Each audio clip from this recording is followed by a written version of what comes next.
Welcome to week 7 in our ongoing study of the book of Joshua. Today's reading is relatively short, the reading that we will be doing for our discussion section this week.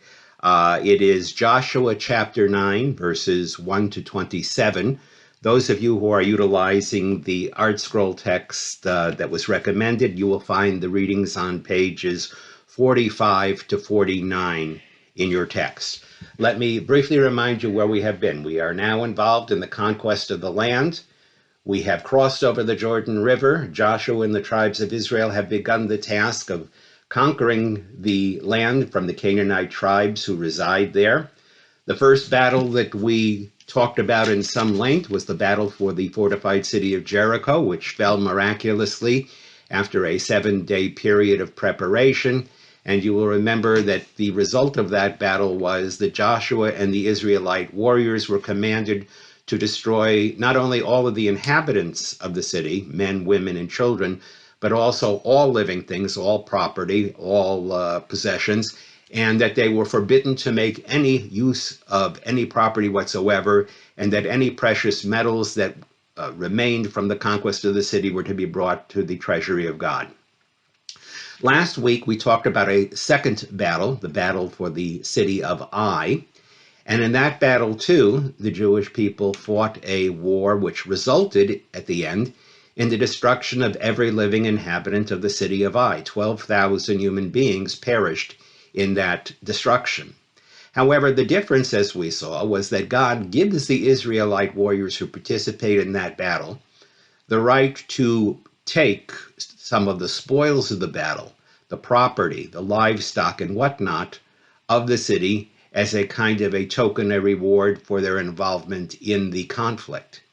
All the humans are killed, but the property is allowed to be taken as booty by the Israelite tribes. We come now to the next part of the conquest of the land of Israel, and what we note at the very beginning of the story is that whereas up until now, in the case of Jericho and Ai, Israel has been facing its enemies one by one, we now learn at the beginning of chapter 9 that all of the Canaanite kings and rulers decide that if they are going to confront this invading force, they are going to have to come together and fight in unison. And so we read at the beginning of chapter 9 that they all begin to confederate, to gather together, to ally with one another in order to fight Israel together and perhaps better assure that their victory against this very imposing force. There is, however, one people who chooses a different approach. These people are also Canaanites. They are called Gibeonites. They come from the town or the area called Gibeon. And they come up with another strategy, and that is what we're going to be exploring in this week's Zoom session on Tuesday evening. I have already told you that going back to the book of the Torah, to the book of Numbers, Bamidbar, the Jewish people were told that when they entered the land of Israel and they conquered the land from the Canaanite inhabitants, they were to leave no Canaanites remaining. They were to completely remove all the inhabitants, all those people who lived in the country, and to replace them, to populate the country in their stead. I just want to read a couple of verses from the book of Bamidbar, the book of Numbers, just to reinforce the same idea. The Lord spoke to Moses in the plains of Moab, by the Jordan at Jericho, and he said to him, "Speak to the children of Israel and say to them, when you cross the Jordan to the land of Canaan, you shall drive out all the inhabitants of the land before you, and you shall destroy all their stones and monuments. All their images shall you destroy, and all their high places shall you demolish. You shall possess the land, and you shall settle in it, for I have given you the land to possess it. You shall give it as an inheritance to your families. To the many you shall increase its inheritance, and to the few you will decrease the inheritance. But if you do not drive out the inhabitants of the land before you, those of them whom you leave behind shall be pins in your eyes and thorns in your sides, and they will harass you, and God will do to you, if you leave them, what he meant to do to them. In short, God is telling Moses, no capitulation, no middle ground. The people in the land, if they do not flee before you, if they remain and you do battle with them, the only alternative they have in battle is to die. You may not make any compromise with them. And so we saw in the story of Jericho and Ai, Joshua and the people fulfill this condition to the letter, the only difference being that in the case of Ai, they are able to take property. We come now to the Gibeonites, and the Gibeonites are an interesting people. Here is their dilemma. They know that the armies of Israel are seemingly invincible. They know that they are being attacked by a force which has, in the two battles previous to this, annihilated all the people in the towns and the cities that they have come across. The problem that the Gibeonites have is they can either flee or they can die. But the Gibeonites don't want to do either. They don't want to flee, to leave the home that they have known for so long, but at the same time, they realize that based upon earlier battles, their only choice is to stay and to fight and to die. Until they come up with an interesting strategy, an interesting ruse by which to try and devise a third alternative.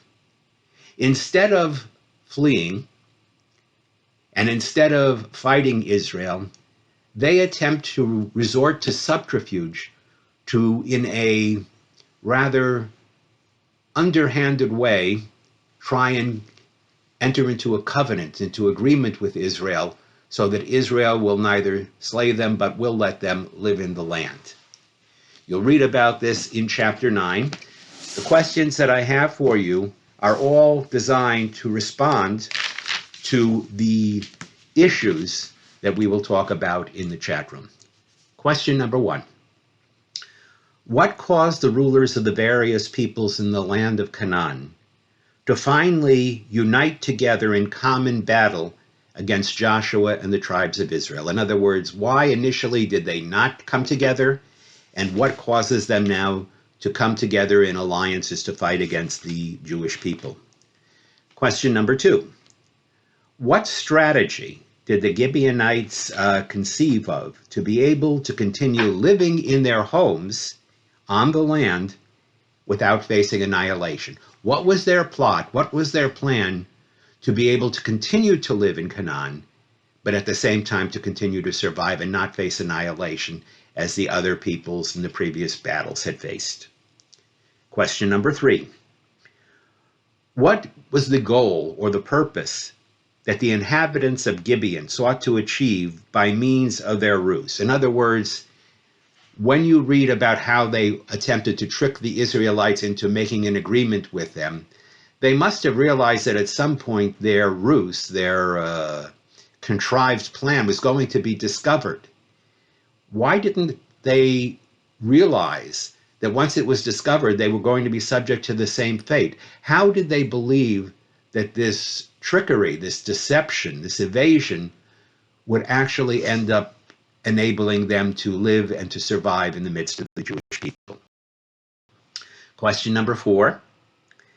When the Gibeonite deception was discovered, when finally Joshua and the leaders of the people of Israel realized that they have been duped and that the Gibeonites are actually Canaanites and actually live in their midst, why was it that nevertheless, after they discovered this ruse, why did the Israelite tribe leaders and Joshua continue to honor the terms of the agreement that was made with the Gibeonites, even though that agreement was reached under false pretenses? And finally, question number 5, the last part of chapter 9. From this episode in chapter 9 that we have read, what additional alternative was given to the Canaanite nations apart from the choice of either flight or death in battle? In other words, up until this time, the Canaanites had two choices. They could either flee the country before Israel engaged in battle with them, or they could do battle with Israel and die. But as a result of what we read in this chapter, chapter 9, a third alternative presents itself. What was that third alternative, and how does it impact the rest of the story of the conquest of Israel that we are to read in the course of our remaining weeks studying the book of Joshua? These are the questions that I would like you to consider.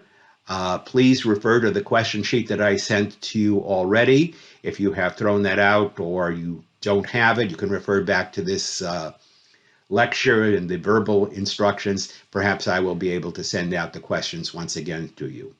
In the meantime, Shabbat Shalom. I look forward to seeing you on Tuesday evening.